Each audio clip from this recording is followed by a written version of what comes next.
Bismillahirrahmanirrahim. Assalamu alaikum. I am Nimra Zafar. This is the video by Legal Concept, CSS, BMS and Law. Before starting our today's lecture, please subscribe the channel and don't forget to press the bell icon so that you may get notified about new videos timely.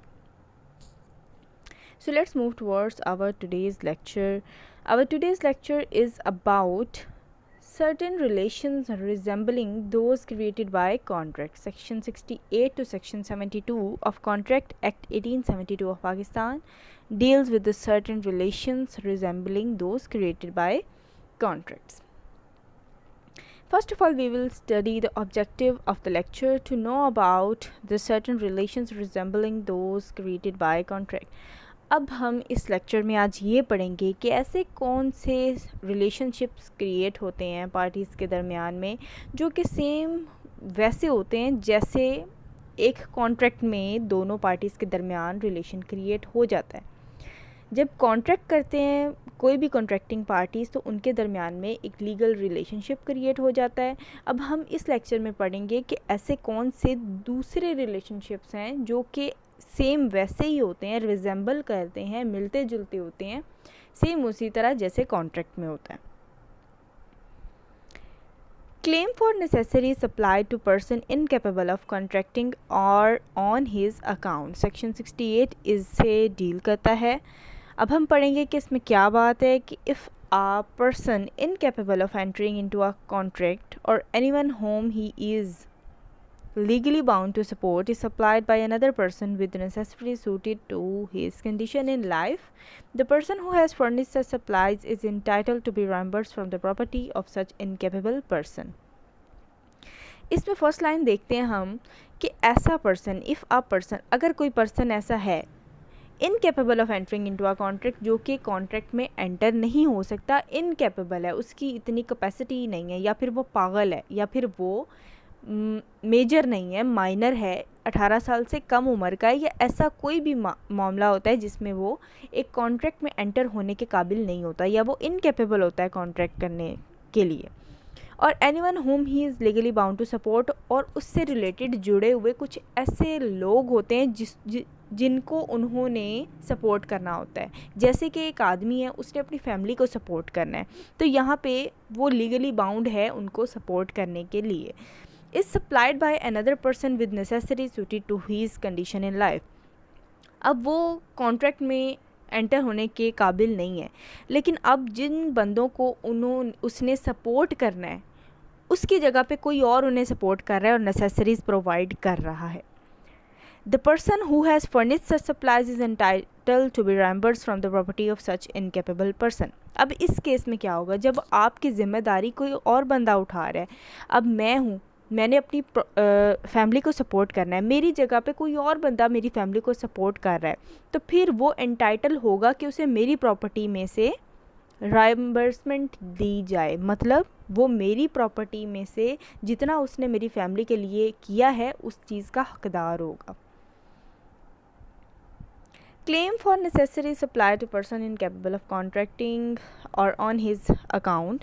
You can understand this section by example given below. अब जो बात ऊपर हम लोगों ने slide में पढ़ी है वो उसकी हम लोग एक एग्जांपल देखते हैं कि A supplies B a lunatic. अब यहाँ पे lunatic का मतलब होता है पागल। अब यहाँ पे B जो है वो lunatic है। अब A जो है सप्लाई करता है B को, जो कि एक ल्यूनेटिक है, with necessaries suitable to his condition in life. उसकी ज़िंदगी गुजारने के लिए जो भी उसको नेसेसिटीज़ चाहिए होती हैं, जो उसकी ज़रूरियात होती हैं, वो उसे फ़राहम करता है। कौन करता है? A is entitle to be reimbursed from B's property. अब बी की जो प्रॉपर्टी है उसमें से फ़ायदा मिलना चाहिए किसको? ए को, क्योंकि जितना उसने उसके लिए किया है वो इस चीज़ के लिए एंटाइटल्ड होता है कि हक़ रखता है इस बात का कि उसको बी की प्रॉपर्टी में से उतना हिस्सा दिया जाए। A supplies the wife and children of B a lunatic.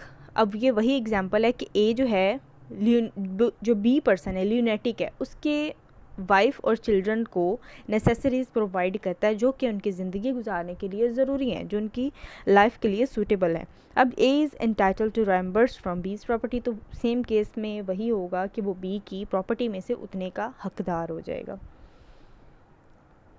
reimbursement of person paying money due by another in payment of which he is interested। इस लाइन का मतलब ये है कि जब आपने किसी को पेमेंट देनी हो, आप किसी के कर्जदार हैं और आपकी पेमेंट कोई और बंदा पे करे, तो फिर इस केस में क्या होगा। अब सेक्शन 69 इसे डील करता है और इसमें है कि a person who is interested in payment of money which another is bound by law to pay. अब एक बंदा है जिसने किसी के पैसे देने और वो बाउंड है बाय लॉ, लॉ की तरफ से वो बाउंड है कि उसने पैसे पे करने हैं, लेकिन वो पैसे कोई और बंदा आपकी जगह पे कर देता है, and who therefore pays it is entitled to be reimbursed by another. तो इसका भी यही होगा कि बाद में वो आपकी प्रॉपर्टी में से उतने का हकदार होगा। मैंने किसी का कर्ज़ा देना है, मेरी जगह पे कोई और कर्ज़ा अदा कर देगा मेरा, तो कल को वो मेरी प्रॉपर्टी में से हकदार होगा उतने का।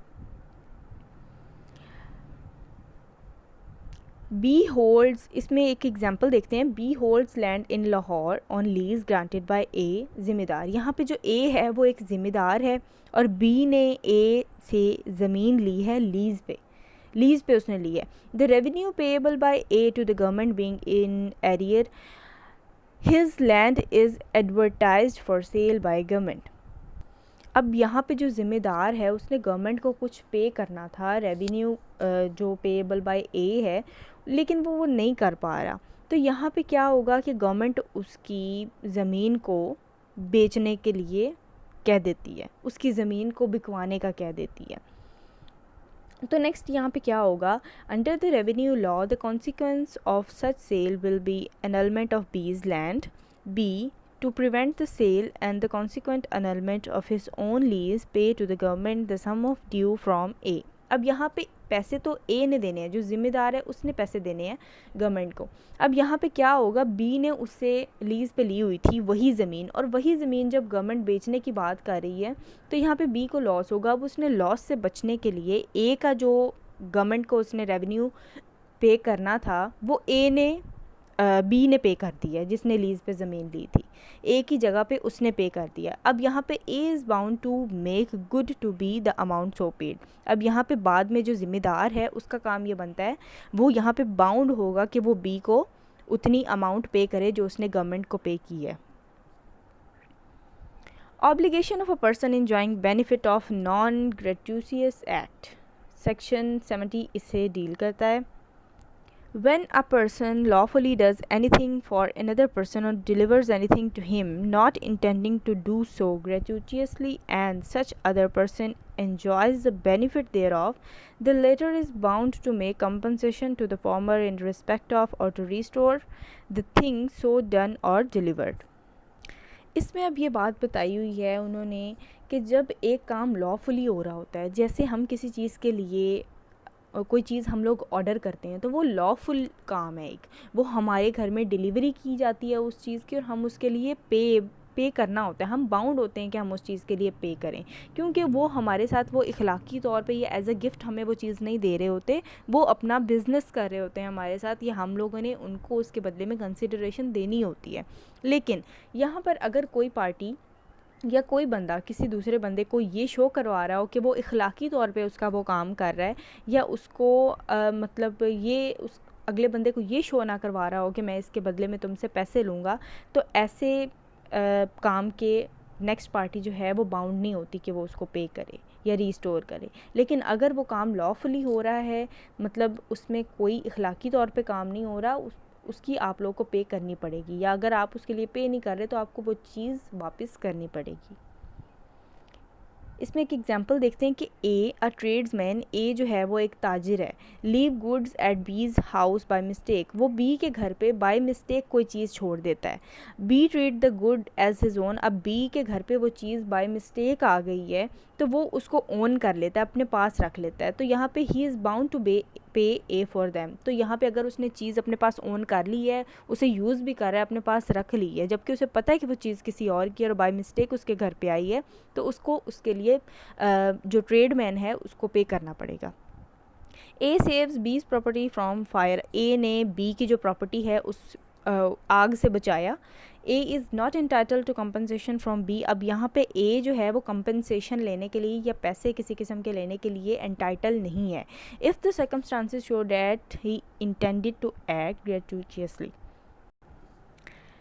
अब यहाँ पे वो ये बात बता रहे हैं कि अगर वो ये इंटेंशन शो कराए कि वो पैसे लेगा इस काम के, तो पैसे देने पड़ेंगे, नहीं तो नहीं देने पड़े। अगर इखलाकी तौर पे वो आपको शो करा रहा है कि वो आपका ये काम आपके भले के लिए या इखलाकी तौर पे कर रहा है, तो फिर आपको किसी किस्म की कोई पेमेंट या कंपनसेशन पे नहीं करनी पड़ती। Responsibility of finder of goods, section 71 इससे डील करता है। A person who finds goods belonging to another and take them into his custody. एक बंदे को किसी दूसरे पर्सन की कोई चीज़ मिली है, किसी की कोई चीज़ गुम हो जाती है और वो कोई बंदा उठा लेता है और उसको अपनी कस्टडी में रख लेता है, is subject to the same responsibility as a bailee. तो उसकी रिस्पॉन्सिबिलिटी सेम वैसी होगी जैसे कि एक बेली की रिस्पॉन्सिबिलिटी होती है। अब यहाँ पे क्वेश्चन ये राइज होता है कि बेली क्या होता है। बेली वो इंसान होता है जब आप एक किसी के साथ कॉन्ट्रैक्ट करते हो, अपनी चीज़ अमानतन या किसी काम के लिए आप दूसरे को देते हो, ठीक है, लेकिन उसकी ओनरशिप आप उसे नहीं दे रहे होते, आप सिर्फ उसकी कस्टडी दूसरे के हवाले कर रहे होते हैं। तो उस चीज़ को कहते हैं कि आप जिसके हवाले करते हो उसे बेली कहते हैं, कि आप कल को वो चीज़ वापस ले लोगे। जैसे हम जाते हैं अपनी कार वॉश करवाने के लिए जाते हैं, तो हम सिर्फ सर्विसेज के लिए जो है अपनी चीज़ उनको दे रहे होते हैं कि हमारी कार वॉश करके आप हमें वापस कर देना, हम बदले में आपको पैसे देंगे। तो हम जो अपनी चीज़ दे रहे होते हैं वो बेलर होता है और जिसको दे रहे होते हैं वो बेली होता है। तो यहाँ पे वो ये बात समझाने की कोशिश करें कि अगर किसी को किसी की गुमशुदा कोई चीज़ मिलती है तो उसकी रिस्पॉन्सिबिलिटी वही होती है जो एक बेली की होती है, कि वो उस चीज़ को अपने पास रखेगा, उसकी हिफाजत करेगा और जब उसका असल मालिक उसे मिल जाएगा तो फिर वो चीज़ उसे रिटर्न कर देगा। Who is Bailey? A person or party to whom goods are delivered for a purpose such as custody or repair without transfer of ownership। यहाँ पर अब वही बात आ गई कि बेली कौन होता है। ऐसा पर्सन या ऐसी पार्टी, उसको हम बेली कहते हैं कि जब उनके पास हम किसी भी ख़ास मकसद के लिए अपनी कोई चीज़ डिलीवर करते हैं। वो ख़ास मकसद कोई भी हो सकता है, चाहे हम उनके पास अमानतन रखवा रहे हैं या अपनी चीज़ को रिपेयर करने के लिए किसी के पास भेज रहे हैं, लेकिन हम जो ओनरशिप होती है वो हमारे ऊपर ही, मतलब हमारी चीज़ है तो उसकी मलकियत जो है वो हमारे तक ही रहती है, उसकी ओनरशिप हम ट्रांसफ़र नहीं करते उसे। Liability of a person to whom money is paid or thing delivered by mistake or under question 72 section इससे डील करता है। A person to whom money has been paid or anything delivered by mistake or under question must repay or return it। ऐसा कोई person जिसके पास कोई चीज़ गलती से चली गई हो, डिलीवर हो गई हो, या फिर जबरन ज़बरदस्ती जो है कोई चीज़ जो है किसी के पास रखवा दी गई हो, तो उसको यहाँ पर वो चीज़ रीपे करनी पड़ेगी या रिटर्न करनी पड़ेगी उसके असल ओनर को। What is coercion? कोर्शन क्या होता है? कोर्शन होता है ज़बरदस्ती को कहते हैं coercion. Contract coercion occurs when a contract agreement is entered into under conditions involving harm और थ्रेट ऑफ हार्म। जब ऐसा कोई कॉन्ट्रैक्ट जिसमें पार्टीज़ को जबरन कॉन्ट्रैक्ट में लाया जाता है, उनको धमकियां दे के या थ्रेट करके उनको किसी अगर कॉन्ट्रैक्ट में लाया जाता है, तो ऐसी चीज़ को हम लोग कोर्शन कहते हैं कि उन पर जबर हुआ है। इसमें एक एग्जांपल देखते हैं। A and B jointly owe ₹100 to C. A और बी जो है उन्होंने मिल के सी को 100 रुपये देने थे। ये ए और बी दोनों सी के कर्ज़दार थे। कितने के कर्ज़दार थे? 100 रुपये के। A alone pays the amount to C, लेकिन यहाँ पे कर्ज़दार दोनों थे, लेकिन ए ने 100 रुपये सी को दे दिए और उसके बाद बी को इस बात का पता ही नहीं था। And B not knowingly this fact pays 100 rupees over again to C. A ने भी पैसे दे दिए, बी को पता ही नहीं था कि उसने पैसे दे दिए, तो उसने भी दे दिए 100 रुपये सी को। अब सी जो है उसको 100 रुपीज़ देने थे और 200 उसके पास आ गए। तो यहाँ पे सी का क्या हक बनता है? C is bound to repay the amount to B. अब यहाँ पे सी बाउंड है कि उसको जो बाकी के 100 रुपये हैं वो बी को वापस करे जिससे उसने लिए हैं। This was all about our today's lecture. Thanks for watching the video, and if you like the video then don't forget to like, share and comment. Thank you so much.